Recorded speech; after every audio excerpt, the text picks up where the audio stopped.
مامۆستا چۆنی؟ باشی مامۆستا؟ سلامە بیاخوا. مامۆستا سەید ئەحمەد بەرزنجیم لەگەڵەوە نییە؟ بەڵێ فەرموو. مامۆستا وەڵا لەسەر ئەو هێرشانەی ئەو ڕووداوانەی فەڵەستین و ڕۆژاوای کوردستانە پرسیارەکەم لێتە بوو.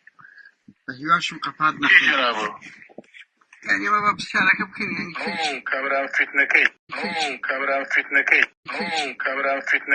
سەید ئەحمەد بەرزنجی ئەمە لەو فتنە چین. شەرم لە خۆت ناکەی بەو تەمەنەوە. وەختی خۆی پەیمانە 10 ساعت 5 تەلەفۆنم بۆ کردی و ساعت 5 تەلەفۆنم بۆ بکەوە 10 جارم بۆ کردی نەوێرە هەر بگریەوە لەسەر هەڵبژاردنەکانی تورکیا بوو کە تو دەنگ داوات لە خەڵک کرد دەنگ بدەنە ئەردۆغانی بۆ فتنە چین. دوای ئەوە بە خۆت خاوەن و نەبووی ئەمە چم کردی یعنی جوان نییە لە بۆ کەسێکی تو بەو تەمەنەوە ئەو قسەی دەکاتن و تەلەفۆنیش قەپات دەکات.